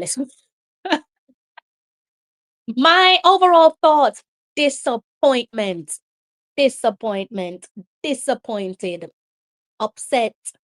Um, I believe that we will. I believe that we would have qualified, and I'm going to say I believe that we will still qualify. It's going to take some doing. I hope Herdman build the middle and not from the wing. Yeah, I think big up yourself to WD Wizard. Feel like this is my first time seeing you on my channel, but hopefully it's not the last. Big ups to you. I think John would be a good choice for Jamaica based on how he had Canada playing. And Preston is talent ID is good. Oh, playing and Preston is talent ID is good. Okay. So rolled out speed, you're massively outvoted in that regard. With regards to who should be the next head coach. Massive thank you to those of you who have hit the like button. It's like I've come to an end. Let me know if you guys have any questions for me. If not, I'm going to close up on the stream. I've given you guys 2 hours. I only planned for 1 hour. Before I forget my manners, big ups to Doc. He unintentionally helped to produce tonight's show. It doesn't even know that he helped to produce tonight's show, but he unintentionally helped me to produce tonight's show because we were having some dialogues off air earlier on. So big ups to Doc. Hope you and your family are good. Okay, you've always been here. Big ups to you. Bless up. I hope you're well. Hope all of you in the comment section are in good health. Hope you guys are all well. Thank you so much for rocking with me for over 2 hours. I'm gonna leave the floor to the rest of the lads, and they will take you home safely. You're in good and capable hands. They're going to be driving you guys home safely later on to cool off on the rest of your nights. All right. So do look out for the rest of the lads in the comment section. If you're new to the channel, please do go ahead and hit the subscribe button. If you have not hit the like button, what are you waiting on? If you're watching this one on replay, answer the question for me. Who will be the next head coach of the Reggae Boyz? If I don't see you tomorrow, let's read that last question. I don't want to leave you hanging. Big up yourself, Jermaine Blake. What do you think about John being the manager?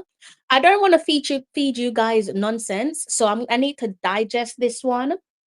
And I also need to go back and look at his track record. There's a lot of stuff that I want to read about him before I give you my final opinion. I shared a joke with Doc earlier on. That joke can only be reiterated in my members channel. There's certain things I won't say here that I will say in my members channel. Exclusive stuff. All right? So make sure you join the members channel. Okay? Now, if I don't see you tomorrow, they say Thursday is the new Friday. So if you're out and about, I do hope that you make it home safe and unharmed. Shake a leg for both of us. If I don't see you Friday, I hope you have a smashing Friday. I should be on Rich Paul's sports channel on Saturday because I agreed that I will join him. So look out for that one. And if I don't see you on Sunday, I hope you have a lovely Sunday. Take care of yourself. If you have not hit that like button, go ahead and hit the like button and make sure you subscribe to Talawa TV. You know how it goes. Until next time, take care.